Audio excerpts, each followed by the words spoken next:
കേരള നിയമസഭാ തെരഞ്ഞെടുപ്പിന്റെ പശ്ചാത്തലത്തിൽ കോഴിക്കോട് ജില്ലയിലെ മണ്ഡലങ്ങളായ കുറ്റ്യാടിയും നാദാപുരവും രാഷ്ട്രീയ ശ്രദ്ധാകേന്ദ്രമാവുകയാണ്. ഇത്തവണത്തെ ജനവിധി നിർണ്ണയിക്കുന്നതിൽ പ്രവാസി വോട്ടർമാരുടെ എണ്ണത്തിലുണ്ടായ വൻ വർധനവ് നിർണായക പങ്ക് വഹിക്കുമെന്നാണ് കരുതപ്പെടുന്നത്. സംസ്ഥാനത്താകെ റിപ്പോർട്ട് ചെയ്യപ്പെട്ട പ്രവാസി വോട്ടർമാരിൽ ഗണ്യമായൊരു ഭാഗം ഈ രണ്ട് മണ്ഡലങ്ങളിലായി ഉണ്ട്. മുന്നണികളെ ഇതെല്ലാം ഒന്ന് മാറി ചിന്തിപ്പിക്കുന്നത് കൂടിയാണ്. രാഷ്ട്രീയ ബോധവും പൗരത്വ സംബന്ധമായ ആശങ്കകളും പ്രവാസി വോട്ടർമാരുടെ പട്ടികയിൽ പേര് ചേർക്കാൻ പ്രേരിപ്പിച്ചു. പ്രവാസികളുടെ വോട്ടുകൾ അട്ടിമറി വിജയങ്ങൾക്ക് വഴിതെളിക്കുമെന്ന പ്രതീക്ഷയിലാണ് രാഷ്ട്രീയ പാർട്ടികൾ. നിയമസഭാ തെരഞ്ഞെടുപ്പിൽ കോഴിക്കോട് ജില്ലയിലെ കുറ്റ്യാടിയിലും നാദാപുരത്തും നിർണായകമാവുകയാണ് പ്രവാസി വോട്ടുകൾ എന്ന് ചുരുക്കം.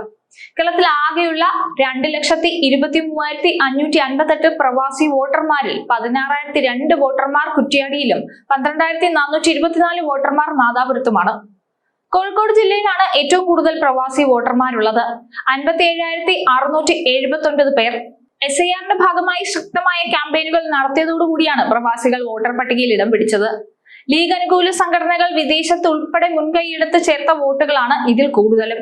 അതുകൊണ്ട് തന്നെ നിലവിലെ രാഷ്ട്രീയ സാഹചര്യത്തിൽ നാദാപുരത്തും കുറ്റ്യാടിയിലും LDFനെ അട്ടിമറിക്കാൻ സാധ്യതയുള്ളതാണ് പ്രവാസി വോട്ടുകൾ എന്നാണ് പറയുന്നത്. വോട്ടർ പട്ടികയിൽ പേരില്ലാത്തത് പൗരത്വത്തെ ഉൾപ്പെടെ ബാധിക്കുമെന്ന് ആശങ്ക പടർന്നതിനാൽ പ്രവാസികൾ SIR നടപടിക്രമങ്ങൾ വീഴ്ചയില്ലാതെ പൂർത്തിയാക്കുകയും ചെയ്തു.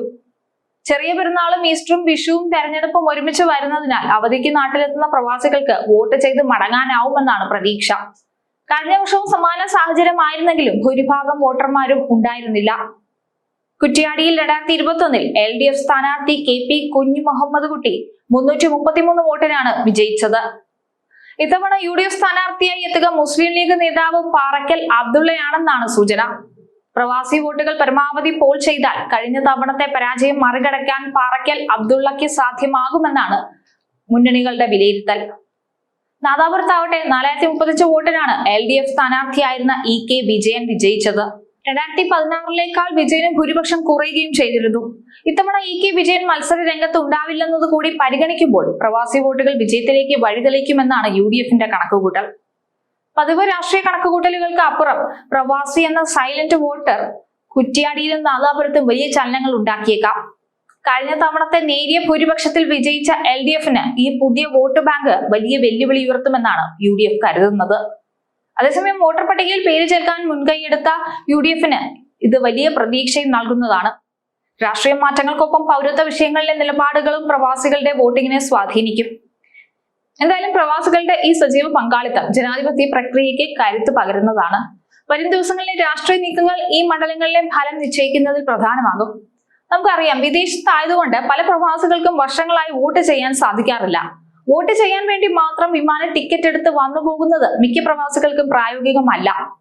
കേരളത്തിന്റെ സമ്പദ് വ്യവസ്ഥയുടെ നട്ടലായ പ്രവാസികൾക്ക് സ്വന്തം നാട്ടിലെ ഭരണാധികാരികളെ തെരഞ്ഞെടുക്കുന്നതിൽ നേരിട്ടുള്ള പങ്കാളിത്തം ഇന്നും ഒരു കീറാമുട്ടയായി തുടരുന്നുണ്ട്. വോട്ടർ പട്ടികയിൽ പേര് ചേർക്കാൻ കാണിക്കുന്ന ആവേശം പലപ്പോഴും പോളിംഗ് ബൂത്തുകളിൽ പ്രതിഫലിക്കാത്തതിന്റെ പ്രധാന കാരണവും സാമ്പത്തികവും പ്രായോഗികവുമായ തടസ്സങ്ങളാണ്. വിദേശത്ത് നിന്ന് വോട്ട് ചെയ്യാൻ നേരിട്ട് ഹാജരാകണമെന്ന നിലവിലെ നിയമം സാധാരണക്കാരായ പ്രവാസികൾക്ക് വലിയൊരു ബാധ്യത തന്നെയാണ്. വോട്ട് ചെയ്യാൻ വേണ്ടി നാട്ടിലെത്തുക എന്ന പ്രായോഗിക ബുദ്ധിമുട്ട് പരിഹരിക്കാൻ കേന്ദ്ര സംസ്ഥാന സർക്കാരുകളും തെരഞ്ഞെടുപ്പ് കമ്മീഷനും ക്രിയാത്മകമായ നടപടികൾ സ്വീകരിക്കണം.